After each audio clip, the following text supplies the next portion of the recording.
Lucas 14, 15 a 24, será a mensagem de hoje à tarde, mensagem rápida, para dar tempo de vocês voltarem para o trabalho. Obrigado, Benício, tá show. Eu tô achando que eu tô um pouco escuro, mas o reflexo do sol aqui tá uma benção. Ana, Deus te abençoe, Ana Catarina. Gente, queridos, paz do Senhor novamente para os que estão entrando agora. Minha saudação de paz a todos. Agradecendo a Deus pela oportunidade de estar com vocês início dessa semana, hoje. E aproveitando já que vocês estão entrando, eu vou avisar agora e no final também vou avisar. Amanhã nossa live de escatologia bíblica, dando continuidade ao estudo sobre os 7 selos, 7 trombetas e 7 taças. A gente ministrou os 7 selos sexta-feira passada. E amanhã nós estaremos ministrando sobre as 7 trombetas, certo? E na sexta-feira sobre as 7 taças da ira de Deus. Mas amanhã a live vai mudar de horário, tá bom? Só amanhã. E nas terças-feiras a live vai ficar de 9 horas da manhã. Anota aí, a live estudo profético ou estudo de escatologia será às 9 horas da manhã. Por algumas razões eu vou colocar de 9 horas da manhã. Então, terça-feira as lives serão 9 da manhã e sexta-feira às 6h30 da manhã, tá bom? Então eu quero convidar você para você convidar um amigo que gosta de escatologia, que gosta do estudo do Apocalipse. A gente vai estar dando continuidade ao estudo sobre as 7 trombetas. Quem não assistiu a primeira live sobre as 7 taças, ou as 7 selos, desculpa, pode ir no meu Instagram, tá salvo lá, ou então você pode ir no meu canal no YouTube. Lá você vai encontrar essa mensagem, você pode assistir na íntegra a mensagem completa sobre os 7 selos, que eu explico bem detalhadozinho a relação entre os 7 selos e as profecias. E amanhã a gente vai estar ministrando sobre as 7 trombetas, inclusive amanhã seria muito bom você não perder. Por que, Ubirajara? Porque amanhã a gente vai falar sobre essa diferença, essa contrariedade que existe em relação à trombeta do Apocalipse e à trombeta que Paulo fala em Coríntios e Tessalonicenses. A gente vai explicar qual é a diferença dela e por que é que essas trombetas de Apocalipse não são as mesmas trombetas que Paulo fala, tá certo? Vamos tratar sobre isso neste dia. Deus abençoe os que estão entrando. Muito obrigado. A DS presente. Deus abençoe. O Açaí. Alcides. Abraço a todos, gente. Vamos para a live? Tá com Bíblia na mão? Ó, Bíblia na mão, Bíblia na mão, Bíblia na mão. Deixa eu tirar esse papelzinho aqui, não tem nada a ver. Bíblia na mão. Lucas, capítulo de número 14, verso de número 15 ao verso 24. Quem puder abrir sua Bíblia, quem gosta de Bíblia, amém. Quem não gosta, não posso agradar a todos, mas eu gosto de Bíblia, tá bom? Lucas 14, verso 15 em diante. Gente, é um texto muito lindo e tem uma revelação muito poderosa.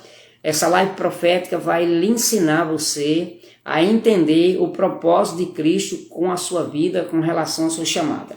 Lucas 14, 15 está escrito assim: ao ouvir tais palavras, um dos que estava à mesa com Jesus lhe disse, ele falando, bem-aventurado é aquele que participa do banquete do reino de Deus. A minha tradução é a NAA, Nova Almeida Atualizada, está diferente um pouco da sua.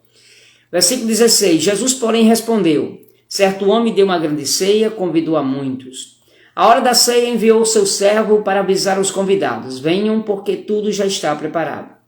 Mas todos eles, um por um, começaram a apresentar desculpas. O primeiro disse, comprei um campo e preciso vê-lo. Peço que me desculpe. Outro disse, comprei 5 juntas de boi e vou experimentá-las. Peço que me desculpe. E o outro disse, casei-me e por isso não posso ir. O servo voltou e contou tudo ao seu senhor. Então, irado, o dono da casa disse ao seu servo, sai depressa pelas ruas e becos da cidade e traga para cá os pobres, os aleijados, os cegos e coxos. Mais tarde, o servo lhe disse, patrão, já fiz o que o senhor mandou e ainda há lugar. Então o senhor disse ao servo, sai pelos caminhos e atalhos e obriga todos a entrar, para que a minha casa fique cheia. porque digo a vocês que nenhum daqueles homens que foram convidados provará da minha ceia. Amém, gente? Lucas, o escritor Lucas, só fazendo algumas ressalvas, algumas explicações bem rápidas, antes de entrar nessa live profética, eu tenho uma mensagem poderosa de Deus para o seu coração. Lucas não é apóstolo, Lucas é discípulo de Jesus. Lucas não teve a mesma experiência que João teve. Lucas não teve o mesmo privilégio que Mateus teve. Lucas não foi favorecido dessa bênção chamada apostólica. Lucas é um escritor e ele é o único escritor da Bíblia que é grego, o único escritor da Bíblia que é gentio, que é grego. E ele é um personagem extraordinário, Lucas. Por quê? Ele é um médico, historiador, pesquisador, e ele se converte justamente através das mensagens do apóstolo Paulo. E ele estava naquela região de Jerusalém, as regiões vizinhas de Jerusalém. Ele está exercendo a sua profissão como médico e ele descobre de um tagarela, de um pregador chamado Saulo de Tarso, que pregava por ali. Então ele acompanhou a história de Paulo e diz a Bíblia que ao acompanhar ele é impactado com a presença da palavra de Deus, da presença do Espírito Santo, e Lucas se converte. E depois que Lucas se converte, como um bom médico, um bom pesquisador, historiador, Lucas começa agora a tratar justamente da trajetória de Cristo, mais ou menos como isso aqui, ó, papel e caneta, e ele começou a registrar tudo a respeito do que Jesus fez, do que Jesus ensinou, do que Jesus tinha manifestado. E através de ouvir Paulo e ouvir Pedro, João e os outros, ele começa a escrever o evangelho chamado Evangelho Sinótico, que é bem parecido com Mateus e Marcos. Por que, Ubirajara? Porque essa semelhança. Porque Mateus relatou, ou ele buscou informação a respeito de Mateus e também de João a respeito do ministério de Jesus. Lucas, para você ter uma ideia, Lucas ele trata a narrativa do evangelho de Lucas, é o evangelho segundo escreveu Lucas, de uma forma muito minuciosa, tratando de relação de Cristo com a sociedade judaica e com os gentios convertidos. É tanto que Lucas dá muita ênfase ao cuidado de Cristo em relação a trazer salvação também, não só aos judeus, mas aos gentios. Por quê? Porque ele é justamente discípulo de Paulo, e Paulo é o pregador dos gentios. Então ele viu que a graça não ia alcançar só os judeus, mas a todos quantos quiserem aceitar Cristo como Salvador. E por essa razão, quando Lucas escreve as parábolas de Jesus, e é um dos textos mais bonitos que eu gosto de Lucas, é que ele trata a relação de Cristo com as parábolas. Parábolas é um recurso didático de Jesus para ensinar algumas lições do seu reino. E a Bíblia diz que Lucas começa a tratar do assunto de Cristo em relação a Cristo e aos gentios e aos povos judeus. Lembrando todos vocês que vocês sabem que Jesus veio com a missão de restaurar o povo que se havia perdido, que era Jerusalém e Israel. Israel rejeita Jesus e o próprio Cristo é quem diz: a todos quanto me aceitarem, eu lhes darei o direito de serem chamados agora filhos de Deus. E aí a porta da graça se abre para os gentios, e os gentios recebendo Cristo, recebeu a dádiva de ser agora filhos por adoção e herdeiros de uma promessa correlacionada a Cristo Jesus. Então Lucas, quando ele começa a tratar sobre Lucas 14, 15 até o 24, ele está tratando de uma parábola, e tudo inicia-se na casa e num sábado. A Bíblia diz no versículo de número 1 do capítulo 14, a seguinte revelação: num sábado, Jesus entrou na casa para comer uma refeição, e com ele uma multidão, e um dos principais que os convidou para tomar a refeição pediu para ele entrar. E a Bíblia diz no versículo 2 que eis que diante dele se achava um homem com hidrópico. O que é hidrópico? A patologia diz que hidropsia é um acúmulo de água no tecido celular, na pele, como se fosse uma queimadura de terceiro, quarto grau, se é que existe, não sei, que fica o corpo inchado, com bolhas. E segundo o estudo da teologia, dizem que essa hidropsia ou hidrópico eram pessoas que naquela época sofriam de alguma doença na pele que inchava, e essa inchação ficava defeituosa, ao ponto das pessoas também repudiá-la, aquelas pessoas. Jesus observa que aquela multidão que estavam com ele paralisou. Simão está dizendo que parou. Gente, se parou, me afirma aí que eu volto tudo. Ou foi só a dela mesmo? Cícera, Vera, Pastor Araújo, Davi, eu vou voltar tudo de novo, tá bom? Se parou, pelo amor de Deus, me diga aí, gente.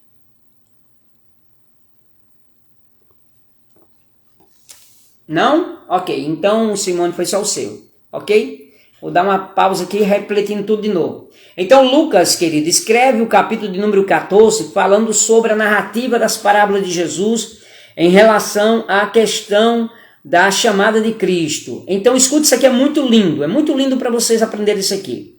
Era um sábado, Jesus entra na casa de um dos principais dos fariseus para comer a refeição ou o pão. E como naquela época as mesas não são mesas como essas nossas altas, que tem cadeira, eram mesas baixas, que as pessoas ficavam no chão e colocavam o seu cotovelo num travesseiro. Você se lembra que João falou que muitas vezes deitava e colocava a cabeça no seio de Jesus, porque eram como se ficasse com o ombro no chão e a refeição diante dele. Jesus entra, vai para a mesa e na mesa Jesus começa agora a tratar sobre algo muito bonito. Grave isso aqui, gente, porque isso aqui é muito espetacular, o que eu encontrei na Bíblia Sagrada. Muito lindo isso aqui. Jesus tinha cerca de 3 grupos que lhe seguia. Guarde isso aqui, depois até coloque lá no story se quiser. 3 grupos que seguiam Jesus. O primeiro grupo era o grupo dos discípulos verdadeiros de Jesus. Era aqueles que seguiam Cristo por vocação, por sede, por vontade de seguir a Ele, como vocês que estão aqui ouvindo a palavra de Deus, que são discípulos verdadeiros de Cristo. Existia o segundo grupo, que era o grupo dos bajuladores. Era o grupo daqueles homens e mulheres que gostavam muito de ser aplaudido, elogiado, e aí vai. E o terceiro grupo eram grupos que queriam só ver os milagres, queriam ver sinais e maravilhas. E a Bíblia diz que Jesus, muitas das vezes, viu muitas dessas aparições também. Veja bem que no versículo 15, um dos que estavam ouvindo a mensagem de Jesus, empolgado e querendo elogio, na geração que estão vivendo das curtidas, dos likes, aquele homem queria ter seguidores demais no Instagram, seja lá inscrito no seu canal, e ele viu que Jesus era um homem muito famoso e ele gritou, bem-aventurado que come pão no teu reino, e Jesus disse para ele que não era assim, e certo homem deu a grande ceia e começou a contar a história da parábola. E aí me fez lembrar uma época, ou melhor, um tempo que Jesus está pregando numa multidão, e uma mulher se empolga. Ela ficou empolgada pelas palavras de Jesus e queria, como bajulação, queria ganhar Jesus através da sua bajulação, dos seus elogios.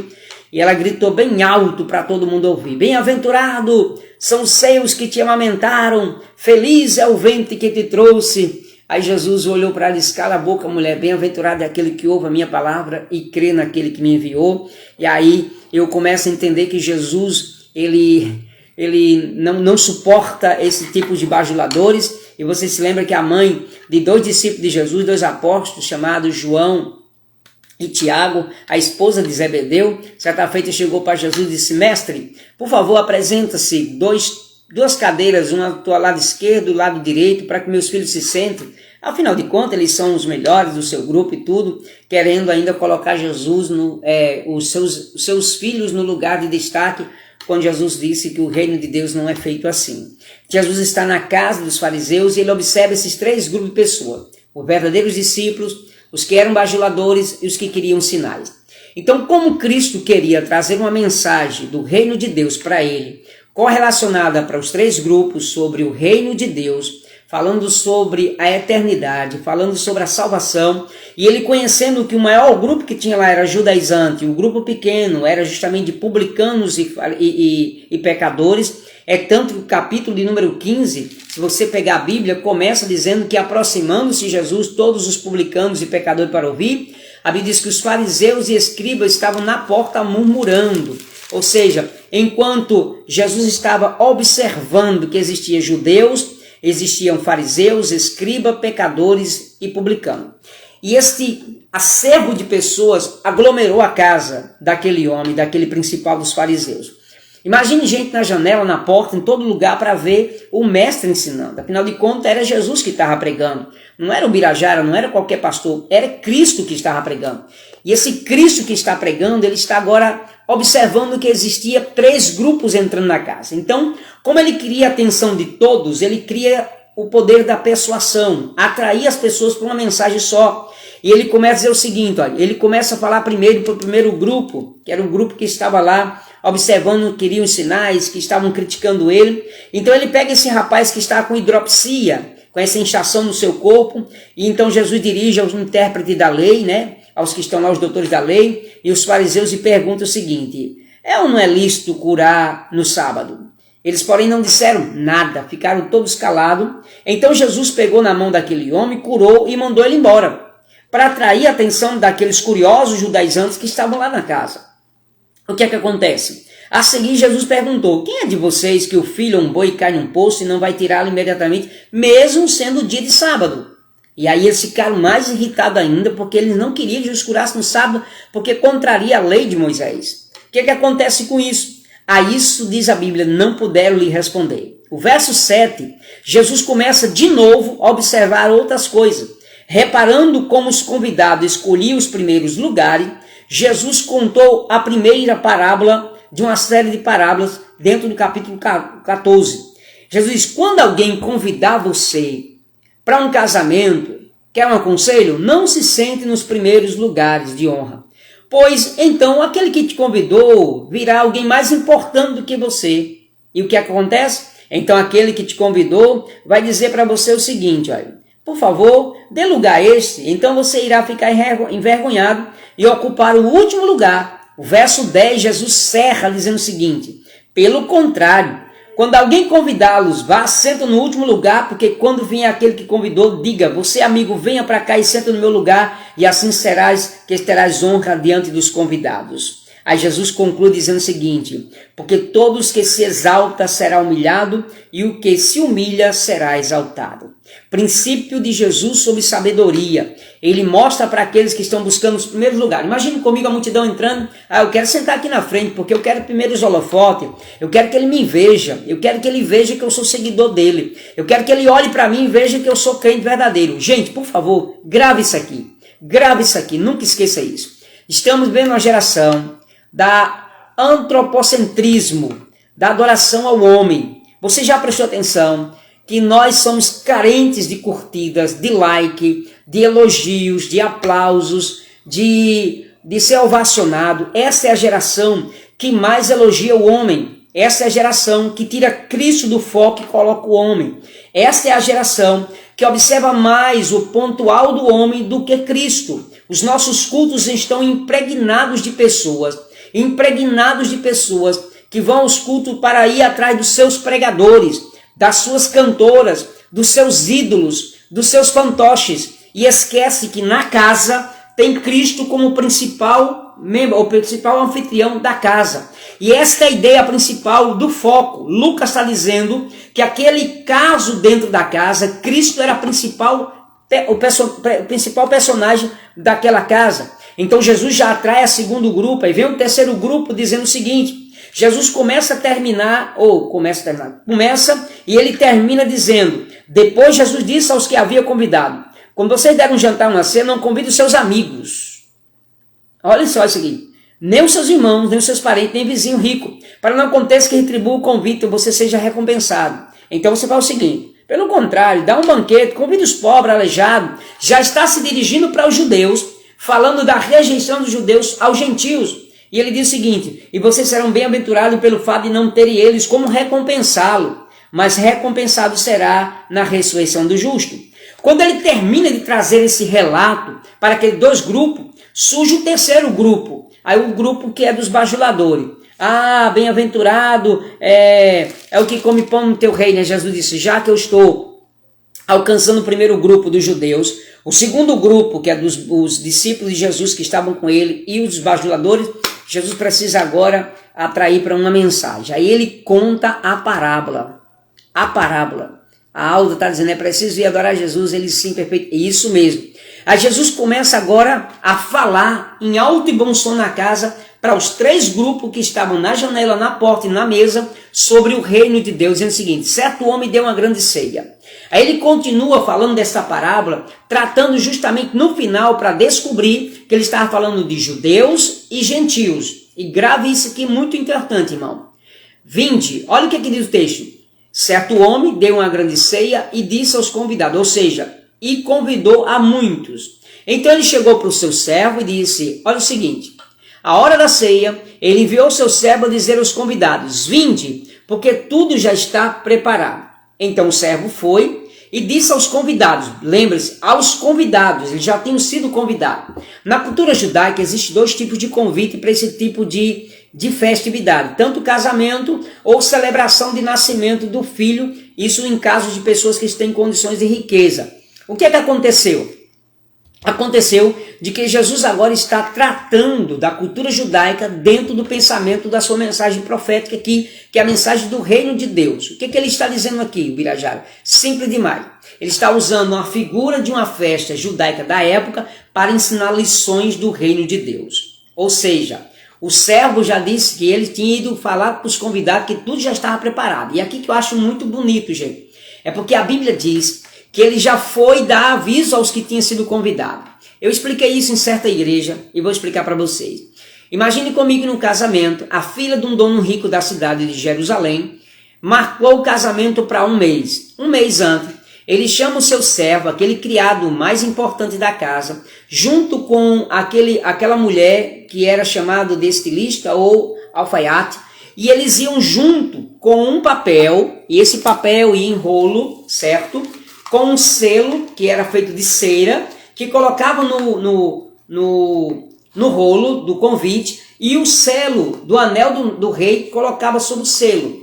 E aí o servo pegava todos aqueles convites, ia junto com aquela estilista, ou chamada alfaiate, ia na casa da lista, ele pegava uma lista das pessoas que eram convidados nobres, não era qualquer um que ia para essa festa, porque pobre não convida pobre, rico convidava rico. E aí o que acontece? Na lista estava o nome das pessoas e o convite tinha o nome da pessoa aqui, com o selo anel, exclusivamente tratando que o rei ou o grande poderoso da cidade convidava somente as pessoas que ele conhecia e ricos, porque rico trazia um presente. E o que é que acontece com a cultura judaica? Na lista estavam os favorecidos, somente aqueles homens e mulheres que eram escolhidos a dedos por aquele homem que era rico na cidade. O que é que acontecia? O servo ia com aquela mulher e chegando na casa saudava Shalom Adonai, e quando a pessoa abria dizia para ele: sejam bem-aventurados. O chefe ou o rei ou poderoso da cidade, o patrão, mandou lhe convidar, e aqui está o convite, certo? Com o selo dele para comprovar que é dele o convite, tá certo? E eu trouxe justamente a serva dele para tirar as medidas das roupas de vocês, porque naquela época um convidado que era para uma festa dessa não poderia entrar com outra vestimenta, as vestes eram compartilhadas com eles através das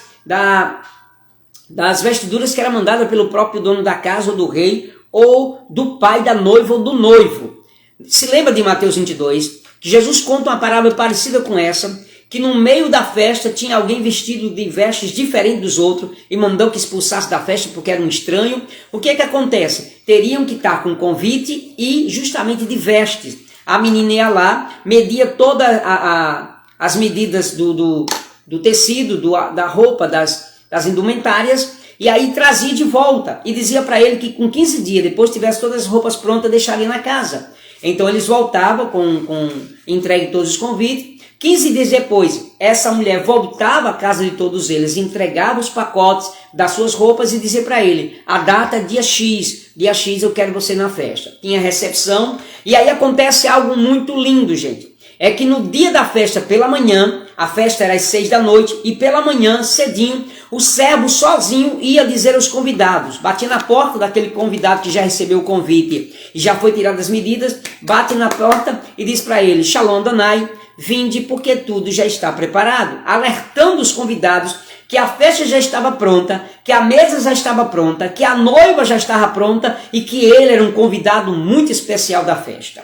Chegando a hora, todos iam até a festa e apresentavam o convite que recebeu do rei e só podia entrar de vestes, não era um estranho qualquer que entrava na festa. E eles teriam que levar um presente para dar à noiva ou o noivo, e também tinha que ir com um sorriso de alegria para mostrar ao dono da casa, ou pai do chefe, ou pai da noiva, do noivo, que eles estavam felizes pelo convite. E aqui era chique mesmo as festas. E o que é que acontece com isso? Se você pegar Salmo de número 45, abra sua Bíblia, Salmo de número 45, a live é rapidinho, eu vou terminar a mensagem já já.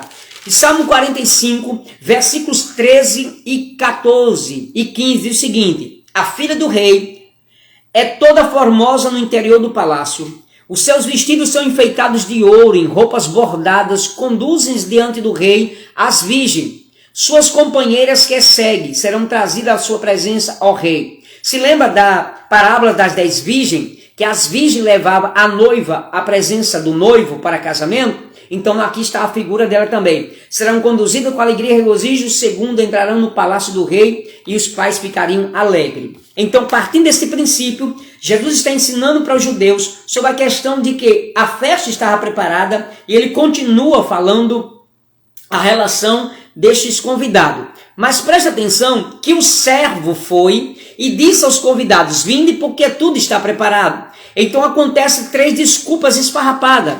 Um disse: Senhor, eu quero que você peça desculpa ao chefe lá, ao rei, tá certo? Porque eu comprei 5 juntas de boi e eu preciso vê-las se elas estão com feridas, para cuidar dela, para que elas possam estar no arado justamente para começar o gado. O outro disse o seguinte, peço também que me desculpe o segundo grupo, peço que me desculpe, obrigado queridão, obrigado por colocar o texto aí. O que é que acontece agora? Ele diz o seguinte, o segundo disse: comprei um campo e eu preciso vê-lo se dá para arar a terra, para plantar, para semente, plantar feijão, arroz, sei lá o que é.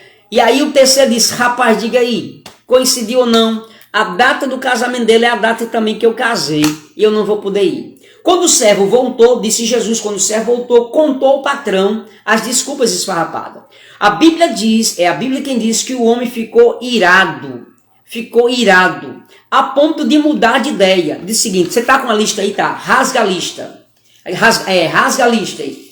Porque assim, rasga a lista, rapaz. Faz outra aí. E a outra qual é assim? Quem eu vou convidar? Você coloca aí coxo, aleijado, cego, manco, prostituta, adúltero, roubador, vagabundo, maltrapilho. E imagina o servo dizendo: Senhor, mas isso aqui não pode chegar na festa. O senhor é o nobre da cidade, o senhor é o ricão. Ele disse: mas eu mudei de ideia.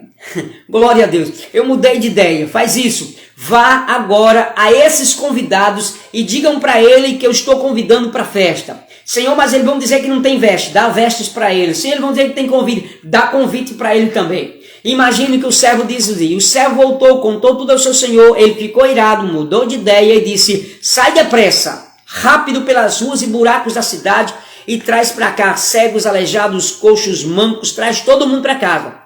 E disse que o servo foi, fez o convite, vieram todos e acontece que na hora disse: ainda alugasse. Então vai de novo, rapaz.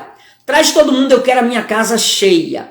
O que eu tenho a ver com isso, com essa mensagem para você esta tarde aqui, gente? E para concluir a mensagem, é que Jesus está dando a lição para os judeus. Eu vim para vocês, mas vocês disseram não para mim. Gente, por que as desculpas esfarrapadas? Aprendam isso.